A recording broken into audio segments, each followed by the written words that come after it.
sa aton pag weekend mang grocery mini hobby. So padung nami sa Lidl guys kay mang grocery. So before ana nagpagasolina pa sa akong banaw. So yana mo mga buang day nga.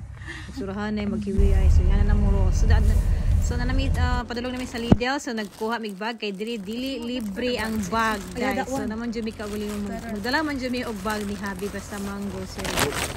Looks nice bag. So padulong nami sulod sa Lidl og bag.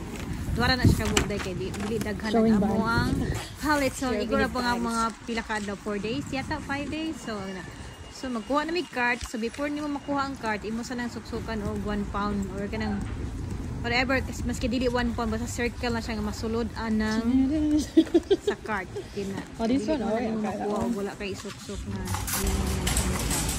So guys, sulod na mi there is a Lidl. So ano akong tigtulak sa card. Oh, happy mood kayo. Wing. Oh my God. So there is a part nga sa mga bakery, sa mga pan. So wala sa kuning kuha din na ganun. Diretso si Habi sa meat section o sa gulayan. So ang photo sa plano niya lutoon for the week. Ako nagkuha ko og kanang kuha na sitawagan rin nangit na ko gipangita. Kanang coconut milk. So dili ko man diretso nagkuha lang sa kudaan o kanang peppers or paprika.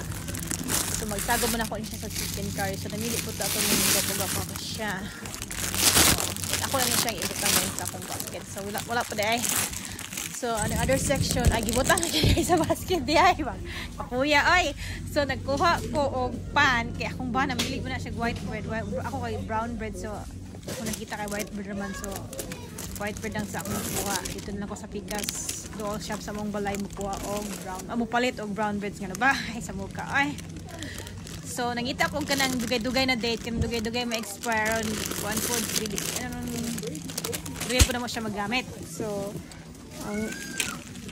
ako sana siyang butang sa basket. So wala lang sa ko na apyo ng mga nawong sa mga ubang shopper yung support yung nagmapil sa akong video. So kamutan na nako ning kuha ko og sibuyas o patatas kay mag chicken curry ko sa gulan mo nako og patatas.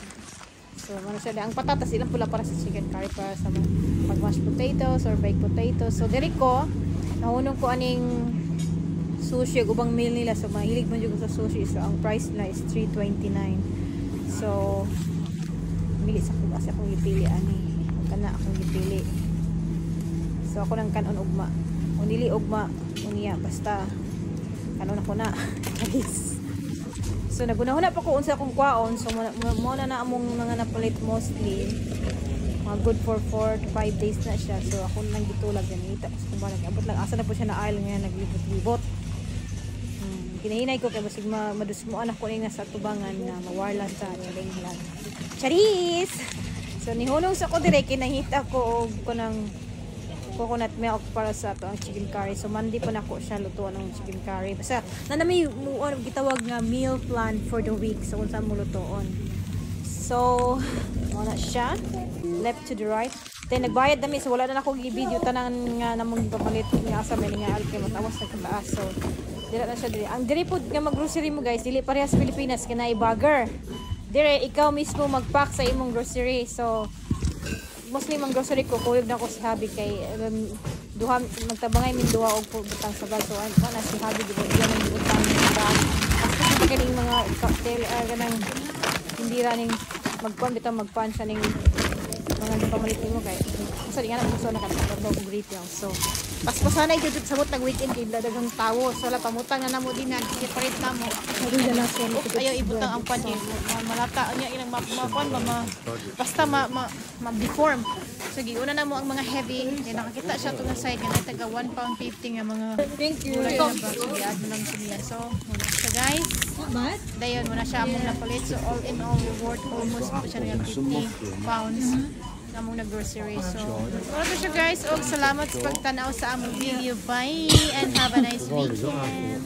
Love you all. It's pomelo or something.